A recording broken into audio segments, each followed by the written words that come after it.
இந்த படம் ஆரம்பித்த உடனே ஒரு பெரிய சர்ச்சையாச்சு. அதாவது படம் வெளியாகுது அப்படின்னு சொன்ன உடனே இதில் பாட்டு பாடியிருந்த சின்மயி அவர்கள் இது இப்படியான ஒரு படம் தெரிஞ்சுதான் நான் பாடியிருக்க மாட்டேன் அப்படின்னு சொன்னாங்க. மோகன் ஜி அப்படின்னாலே ஒரு சர்ச்சை இருக்கணும்.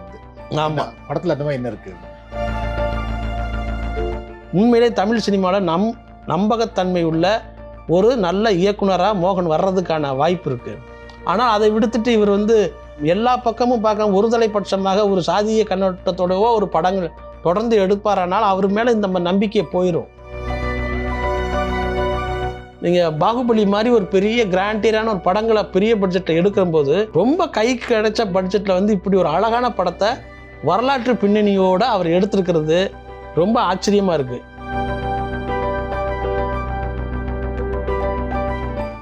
இப்போது புதிய அறிமுகம் ஆச்சி ஹோட்டல் சாம்பார் 50 கிராம் ரூபாய் 20 மட்டுமே. வணக்கம். வணக்கம். திரௌபதி 2 படம் வெளியாக இருக்கு. ஜி மோகன் இயக்குன படம் அவரோட முதல் படம் திரௌபதியே ரொம்ப சர்ச்சையாச்சு. மோகன்ஜினாலே சர்ச்சை அப்படிங்கிற மாதிரி ஒரு இருக்கு. எப்படி இருக்கு படம்? முதல் படத்தில் திரௌபதி படத்தில் அவர் சாதிய அடிப்படையிலான நாடக காதலை பற்றின ஒரு விஷயத்தை கையில் எடுத்துக்கிட்டு அதை பண்ணியிருந்தார். ஆனால் இந்த திரௌபதி 2 அப்படிங்கிறது வட தமிழகத்தில் இருக்கிற திரௌபதி அம்மன்கிறது சிறு தெய்வ வழிபாடுகள் குறிப்பிட்டது. அந்த திரௌபதிங்கிற அம்மன் எப்படி உருவானது அப்படிங்கிற வரலாறை கையில் எடுத்திருக்காங்க. இந்த வரலாறை பத்மா சந்திரசேகர் அப்படிங்கிறவங்க இந்த வரலாறு இந்த ஹிஸ்ட்ரியை 15ஆம் 16ஆம் நூற்றாண்டுகளில் நடந்ததாக சொல்லி இந்த கதையை வடிவமைச்சிருக்காங்க. சோழர் மன்னர்களுடைய அந்த ராஜ்யம் ஒளி இழந்து அடுத்த ஒரு ராஜ்யம் வந்தபோது வெள்ளாள சோழர் அப்படிங்கிற மாதிரியான ஒரு கதாபாத்திரம் உருவாகுது. அங்கே அந்த மன்னர் குறுநில மன்னர்கள் சிற்றரசர்கள் அந்த காலத்தில் இருந்த நேரத்தில் இங்கே டெல்லியில் துக்ளக்கு தர்பார் நடத்திக்கிட்டு இருந்த நேரத்தில் அவருக்கு அடிபணிந்த ஒரு ஆளுகைக்கு உட்பட்ட சுல்தான்கள் மதுரையில் ஆழ்ந்துட்டு இருந்தாங்க அப்படிங்கிற மாதிரியா கதை போகுது. அந்த நேரத்தில் வட தமிழகத்தில் நடந்த ஒரு சம்பவத்தை எடுத்துக்கிட்டு அதில் ஒரு கதாநாயகனும் கதாநாயகிக்குமான என்ன முக்கியத்துவம் இருக்குது அப்படிங்கிறத பற்றி சொல்கிறாங்க. இந்த படம் ஆரம்பித்த உடனே ஒரு பெரிய சர்ச்சையாச்சு. அதாவது படம் வெளியாகுது அப்படின்னு சொன்ன உடனே இதில் பாட்டு பாடியிருந்த சின்மயி அவர்கள் இது இப்படியான ஒரு படம் தெரிஞ்சுதான் நான் பாடியிருக்க மாட்டேன் அப்படின்னு சொன்னாங்க. அதே மாதிரி முதல் பாகத்தில் நடித்த ஷீலா ராஜ்குமார் கதாநாயகி இந்த மாதிரி நான் அந்த படத்தில் நடித்தது தப்புலாம் உணர்றேன் அப்படிங்கிற மாதிரிலாம் சொல்லியிருந்தாங்க. அதுக்கு எதிர்வினையாக ஜி மோகன் என்ன பண்ணியிருந்தார் அப்படின்னா, இது ஷீலாவுடைய பர்சனல் வாழ்க்கையிலும் அது நாடக கதலால் ஏமாற்றப்பட்டவர் தான் அப்படிங்கிறத சொல்லி சர்ச்சையாச்சு 2 நாளைக்கு முன்னாடி. இப்போது இந்த படம் ஓப்பனிங்கில் என்ன நடக்குது அப்படின்னா, ஷீலா ராஜ்குமாருடைய ஃபோட்டோவுக்கு மாலை போட்டுட்டு அந்த கதாநாயகன் ரிச்சர்ட் ரிஷி ஷாலினியோட ஒரு பிரதர் அவர் தன்னோட குழந்தையோட இருக்கிற மாதிரியான ஒரு காட்சியை ஓப்பனிங்கே அதுதான்.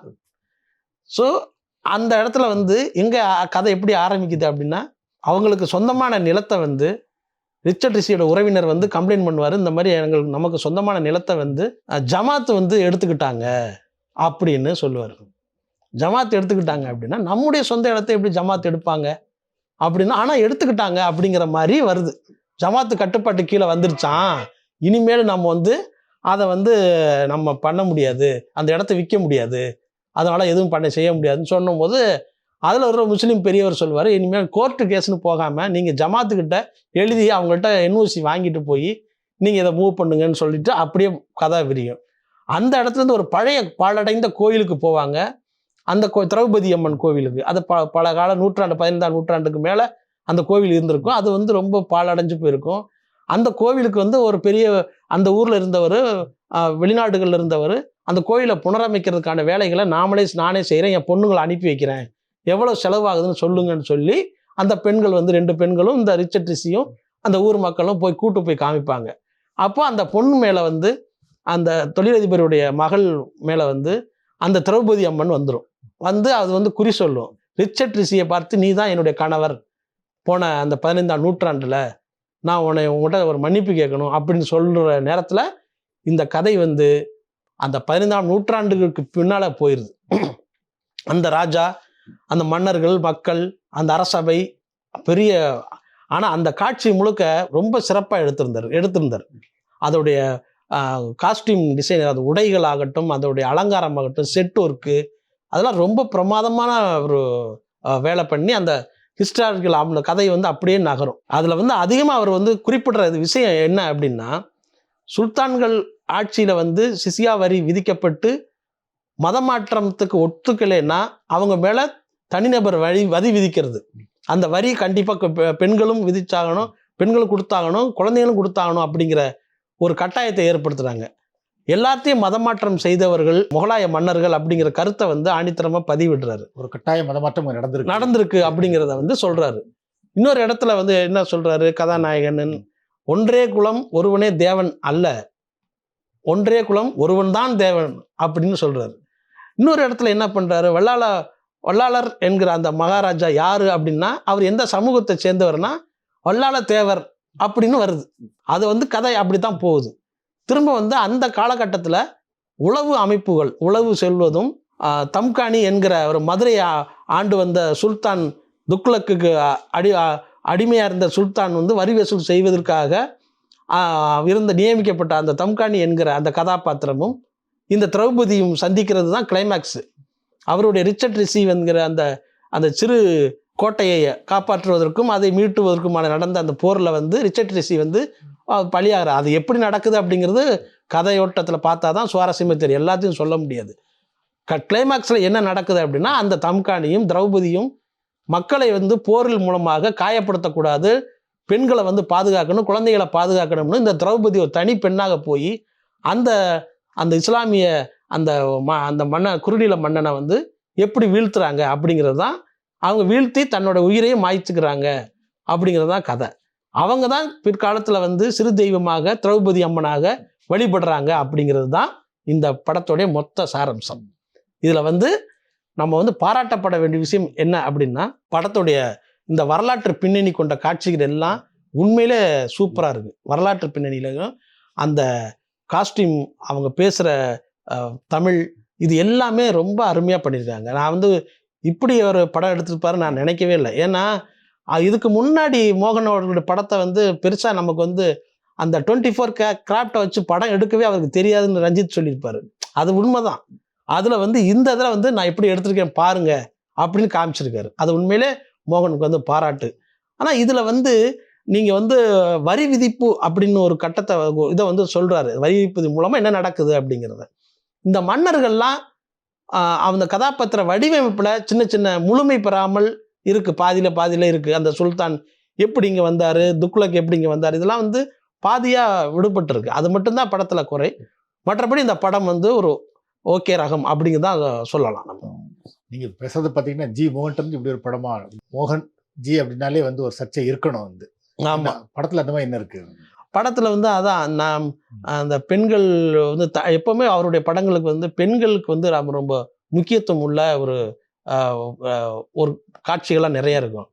குறிப்பாக சொல்லப்போனால் இந்த படத்தில் வந்து முக்கியமான கதாநாயகிகள் யாரும் நடிக்க மறுத்துட்டாங்க அப்படின்னு நான் நினைக்கிறேன். நான் அதில் வந்து ரக்ஷனான்னு ஒரு பொண்ணு கதாநாயகி நடிச்சிருக்காங்க. அவங்க உண்மையிலே வந்து அந்த பொண்ணுடைய புதுமுகம்தான். அவங்க அவ்வளோ அருமையான ஒரு கண்கள் அந்த பொண்ணுக்கு, அவ்வளோ கோபத்தில் வந்து அப்படி பேசுறது, ஒரு ராணிக்கு உண்டான எல்லா பொருத்தமும் அந்த ரக்ஷனா அவங்கள்ட்ட வந்து இருக்குது.